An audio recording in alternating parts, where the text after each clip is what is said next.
¿Qué nos dice el principio de exposición? Los estados financieros deben contener toda la información, perdón, este es lo de malo,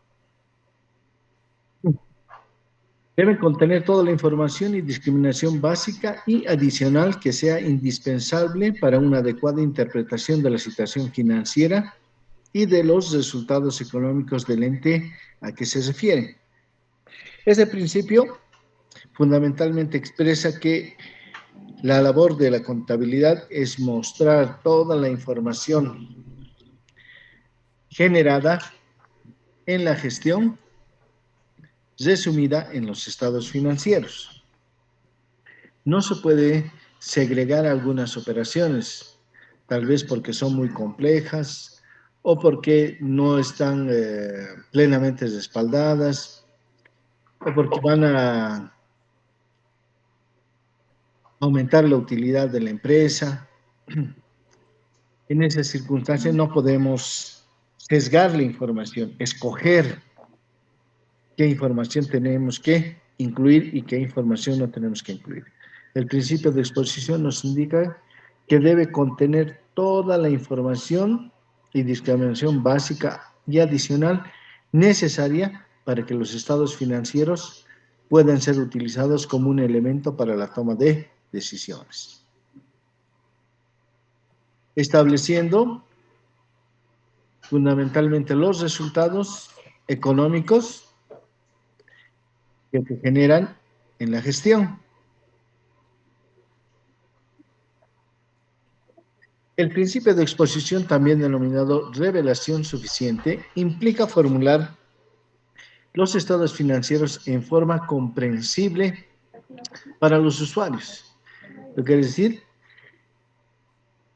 que el estado financiero debe estar expuesto de tal forma que pueda ser utilizado, que sea útil para los diferentes usuarios de la información financiera. ¿Quiénes son los usuarios de la información financiera? La misma administración de la empresa, los empleados, los clientes, los proveedores, los financiadores, los inversionistas, el Estado, son parte de los usuarios de la información financiera y los estados financieros deben ser expuestos de tal forma que esta información sea comprensible a todos esos usuarios. Tiene relación directa con la presentación adecuada de los rubros contables que agrupan los saldos de las cuentas para una correcta interpretación de los hechos registrados. El estado financiero, al exponer las cuentas y sus saldos, debe tener una información de interpretación correcta, ordenada y clara para el proceso de la toma de decisiones. Ejemplo, un anticipo concedido a un proveedor no se debe mostrar restado del saldo del rubro de cuentas por pagar comerciales pasivo, sino incluir en el saldo de cuentas por cobrar comerciales activo, evitando mostrar a menor suma las obligaciones comerciales, cuando más bien el efecto de la transacción es que incrementa las cuentas por cobrar al haberse evidenciado derechos de cobro, recuperación o que se van a llegar a efectivizar en el futuro de la empresa. Las normas contables prohíben el netear las cuentas. ¿Qué decimos al netear cuentas? Que sumar y restar cuentas del activo con cuentas del pasivo. Entonces, tengo cuentas por cobrar y tengo cuentas por pagar.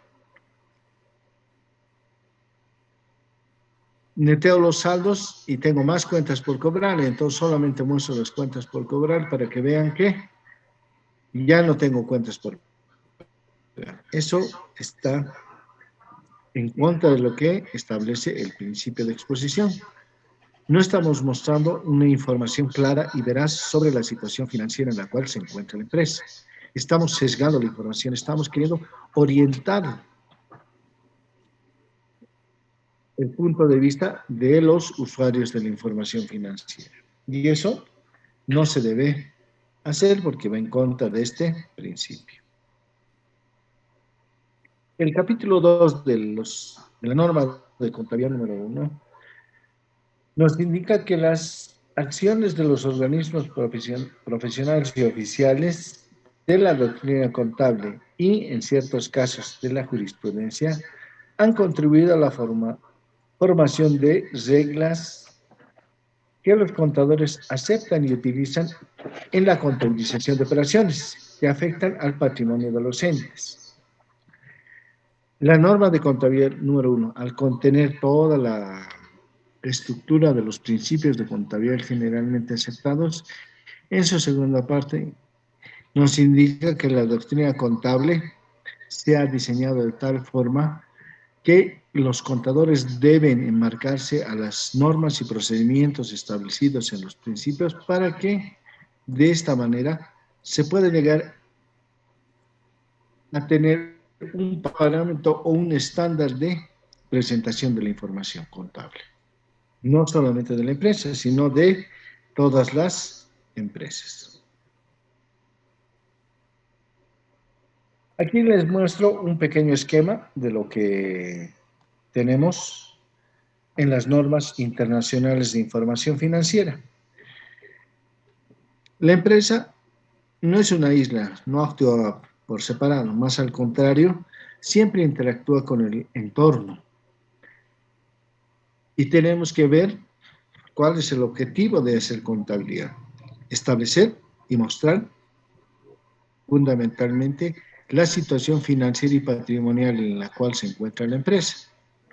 Y para eso vamos a tener que analizar las necesidades de los usuarios de la información. Como habíamos indicado, ya son varios usuarios de la información financiera y se tiene que ver las necesidades que tiene cada uno de ellos. La entidad tiene que establecer qué información va a presentar. ¿Y dónde va a presentar esta información? En los estados financieros.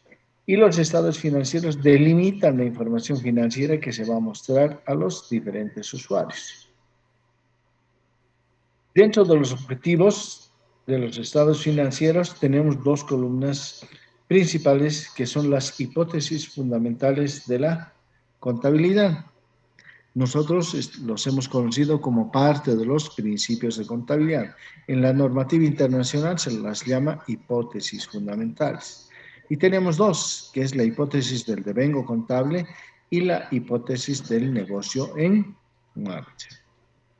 Los objetivos de los estados financieros fundamentalmente se van a basar en cumplir las características cualitativas de la información financiera. Tenemos dos grupos de características cualitativas. Un poquito más adelante vamos a desarrollar cada una de ellas. También vamos a ver la composición de los elementos de los estados financieros. ¿Qué cuentas componen cada elemento o qué cuentas componen cada estado financiero como parte de sus elementos? El balance general mostrará las cuentas del activo, pasivo y patrimonio. El estado de resultados mostrará las cuentas del ingreso y del gasto. El estado de flujo de efectivo se orientará única y exclusivamente a establecer los movimientos del efectivo de la empresa. El estado de evolución del patrimonio neto o estado de cambios en el patrimonio mostrará única y exclusivamente el movimiento que ha tenido cada una de las cuentas del patrimonio de la empresa. Y cada elemento de los estados financieros deberá ser registrado y deberá seguir la normativa contable requerida para el efecto. Y cada normativa contable, ¿qué busca principalmente? Reconocer qué elementos son parte componente del activo, qué elementos son reconocidos por el pasivo, qué elementos son reconocidos por el patrimonio. Después, la medición cómo se mide el valor del activo, el valor del pasivo y el valor del patrimonio.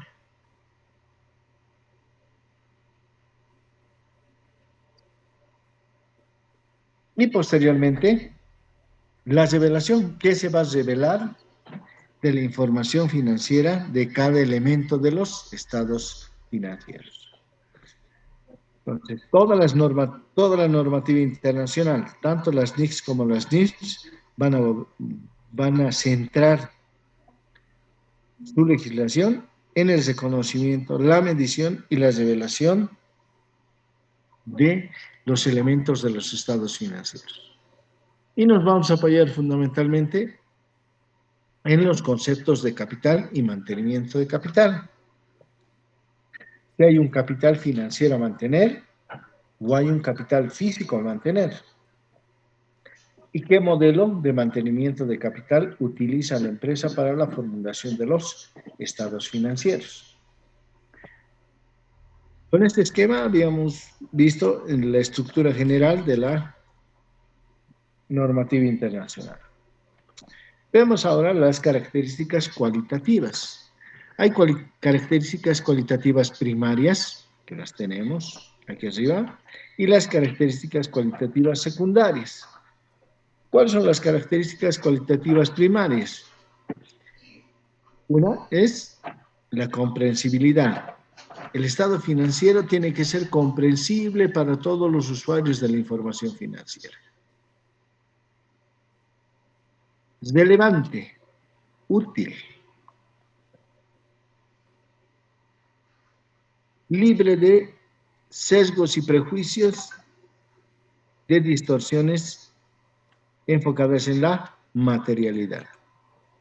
El estado financiero debe ser confiable y para que sea confiable se debe tener en cuenta a una característica que es la prudencia, la neutralidad, la esencia sobre la forma, la representación fiel, la integridad de la información financiera.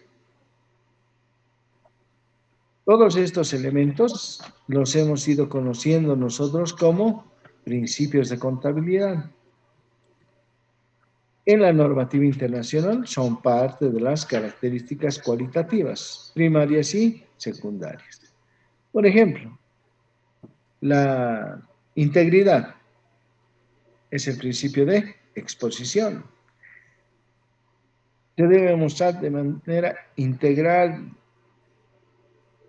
Al decir integral, quiere decir la totalidad de las operaciones, que es lo mismo que establece el principio de exposición.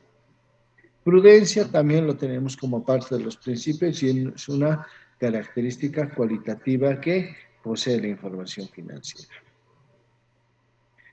Esencia sobre la forma. Varios principios hacen uso y mención de la esencia de la información económica sobre la forma legal que se puede llegar a tener en los diferentes países, porque la legislación de una nación a otra cambia, pero la esencia de la transacción económica se mantiene y sobre eso prima la esencia económica sobre la parte de la forma legal que se pueda llegar a presentar. La neutralidad nosotros la tenemos como nuestro principio fundamental, que es la equidad.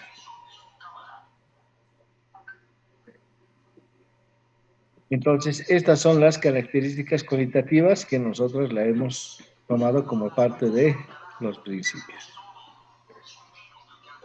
Eso es un pequeño esquema de la normativa internacional. Veremos ahora lo que es el último subtítulo. Si me dan un minutito, voy a compartir la pantalla con el documento que ustedes ya lo tienen también, que se los he pasado, que es la Ley 2492.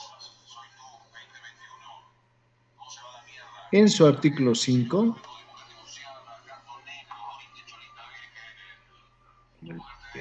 un segundo más. Aquí está. Fuentes del derecho tributario. Normativa tributaria, está como subtítulo, ¿no? En el tema. Entonces, ¿cuáles son las fuentes del derecho tributario? El artículo 5 de la ley 2492 establece, con carácter limitativo, esta frase, carácter limitativo, se delimita la jerarquía de la normativa tributaria y los elementos de la normativa tributaria. Son fuentes del derecho tributario con la siguiente prelación normativa. Al decir prelación normativa nos indica la jerarquía de la norma. La norma de mayor jerarquía es la Constitución Política del Estado y las demás normas es de acuerdo al grado de importancia y a la jerarquía que tienen. En el segundo escalón de la jerarquía están los convenios y tratados internacionales. En el tercero está el Código Tributario. En el número 4, las leyes. La ley 843, la ley 1606, la ley 317, la ley 812, que son las principales leyes que utiliza en nuestra legislación vigente. También se las contempla dentro de las leyes a las leyes departamentales y a las leyes municipales, que tienen la misma jerarquía. Los decretos supremos, que son las interpretaciones de las leyes, las resoluciones supremas, y en el 7 las normas y disposiciones de carácter general dictadas por los organismos administrativos con el efecto de limitación y requisitos de formulación establecidos en el Código Tributario. Adicionalmente, en el grupo de 7 se incluyen, que también fuente del derecho tributario, las ordenanzas municipales de tasas y patentes aprobadas por el Honorable Senado Nacional en el ámbito de la jurisdicción y competencia que tiene cada municipio. Hay grandes municipios que tienen una buena legislación, un buen ordenamiento de tasas y patentes que está reconocido e inscrito en el Congreso y respaldado por el Senado, pero hay otros municipios que son pequeños que recién están logrando tener autonomía económica y de alguna manera generar su propia normativa tributaria para incrementar su recaudación y los recursos para ejecutar sus presupuestos y sus planes operativos anuales. Entonces, ninguna norma de menor jerarquía puede ir en contra de una norma de mayor jerarquía. Una ley no puede estar por encima de la Constitución. Un decreto no puede estar por encima de la ley, mucho menos por encima del Código Tributario. Una ley no puede ir en contra de un convenio o un tratado internacional. A eso se refiere con la prelación normativa y la jerarquía que tiene cada normativa tributaria. Derecho supletorio. ¿Qué es el derecho supletorio? Cuando una norma tributaria no aclare un término que se utiliza, se suplirá con una norma de similar jerarquía. Por ejemplo, un poquito más adelante vamos a ver quiénes pueden ser contribuyentes: personas naturales, personas jurídicas y sucesiones indivisas o patrimonios autónomos. ¿Qué se entiende por persona jurídica? En ningún artículo del Código Tributario se aclara a quién se va a considerar como persona jurídica, pero en el Código de Comercio, que es una norma de similar jerarquía, es una ley específica para la actividad comercial, se establecen los tipos de asociación de las sociedades comerciales. Y en el Código Civil también las sociedades civiles sin fines de lucro. ¿Qué forma de agrupación van a tener? Las iglesias, las ONG, las fundaciones, los clubes deportivos, las asociaciones de profesionales. Entonces, se está supliendo una carencia establecida en el Código Tributario con una norma de similar jerarquía. Eso es derecho supletorio, suple la carencia de una norma con otra norma de similar jerarquía. De esta manera habríamos terminado el tema número 1. La próxima semana vamos a proceder a tomarles el examen en el horario que nos corresponde. Llamaré lista, ya que creo que ya están todos en el aula, muchachos. Entonces, la próxima semana, en horario de la clase, les voy a tomar el examen del primer tema. Todo lo que hemos avanzado de la ley 2492 y lo que son los principios fundamentalmente en la parte tributaria. ¿Ya?